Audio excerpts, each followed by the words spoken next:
They say a picture's worth 1,000 words, so a video perhaps 10,000. So we're on the University of Bridgeport page. We got a message from Ryan saying that he has uploaded the shell courses here. I see I'm getting little pop-ups down there. So we'll log in to Canvas, and it's loading. Takes a moment. Now, these are the courses that I'm teaching. Now, I did an earlier video, but it didn't come out too well. So I'm doing another one. Hopefully, with a little practice, things get better. So this is section 17. It's similar to my other two sections. I click on that, and hopefully that opens. Yep. Now, what you are to do is when you go to this page and click on My Lab in Mastering here,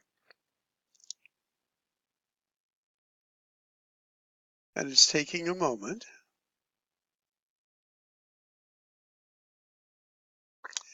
And you click on this orange bar, this will actually take you into the program.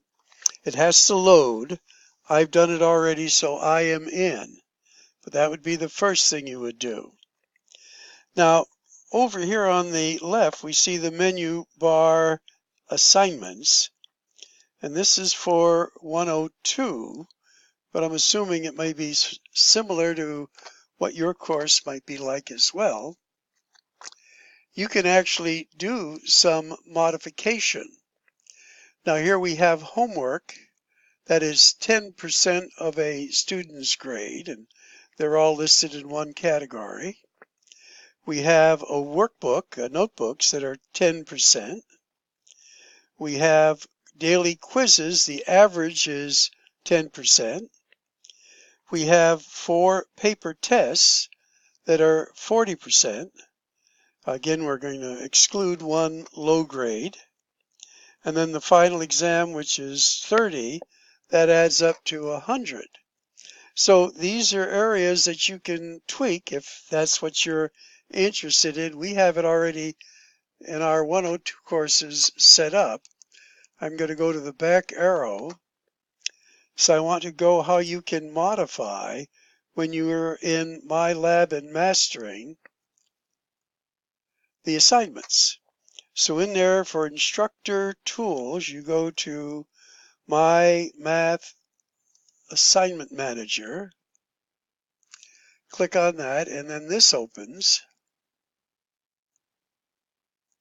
Takes a moment. Now I did one already, so I have the experience, but as you look at this, you see all the start dates and due dates are from the spring semester. So here's how to change them.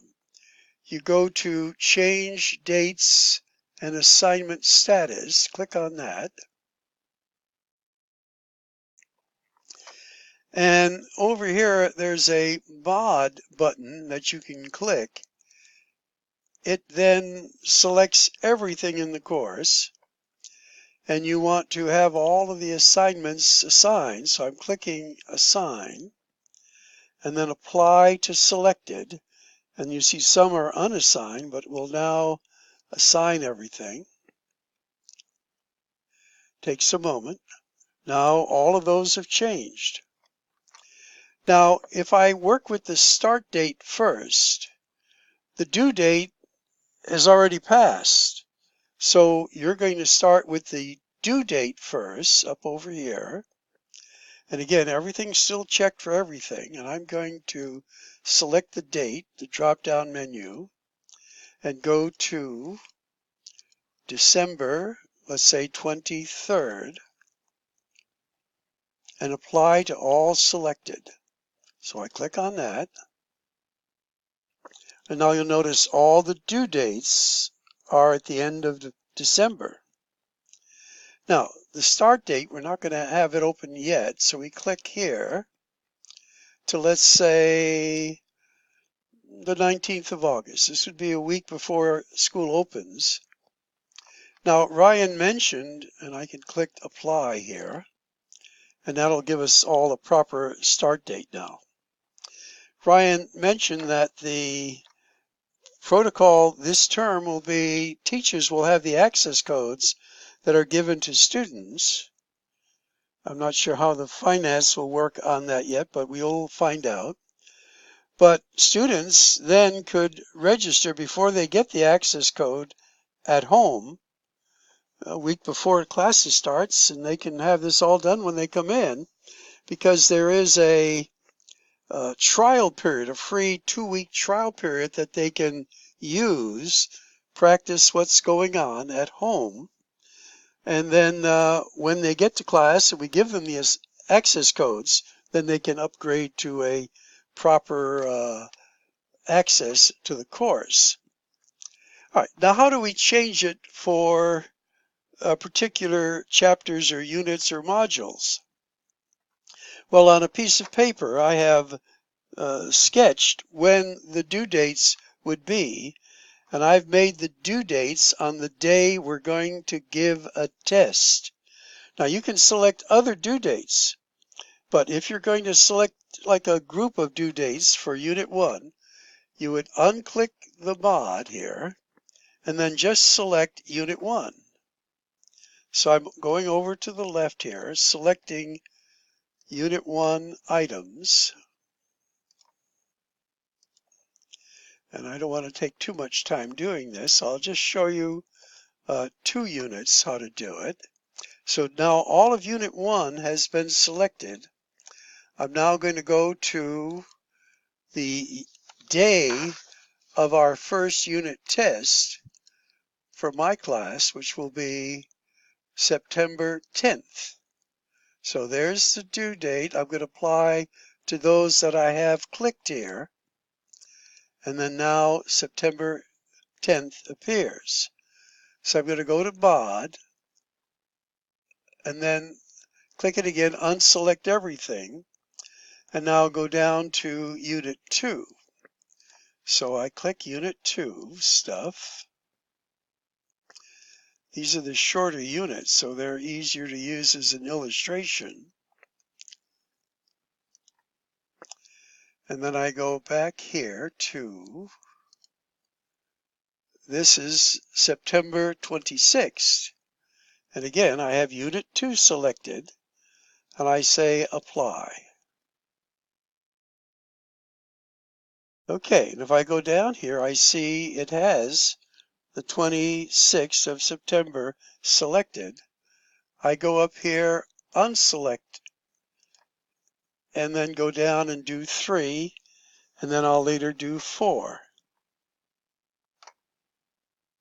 So I've selected Unit 3 over here, and that test day is the 29th of October. Apply selected. Then I'm going to uncheck those and then do Unit 4. And I've selected Unit 4 boxes. Go up here to, I'm going to give that test on the 26th of November and then apply to selected. Now, one thing that is super important, you have to say update all settings. So you click on that, and then theoretically that will update all the settings. Because what I did in the other class, I didn't click that. I thought it was going to save it by itself. I had forgotten, and I had to do it all over again. But that's, you learn through your errors, and haven't done this for a while, so I think I did this one better. Now, again, anytime you want to change due dates and assignment status, you can extend it, shorten it. By selecting individual things, you can do it. You can also allow for a late submission, which I allow. I think our teachers do in 102. That allows, working on stuff and whatever, you make your course your own. This is the academic freedom part of it a little bit, although we are pretty much in the same boat with the same software. So when I click done now, I've updated all the settings. That was crucial. Notice now all of our start dates are up to date. Everything is assigned and our due dates are right there. All the way down through the course. So we'll keep this short, just a little over 10 minutes, and hopefully it's helpful.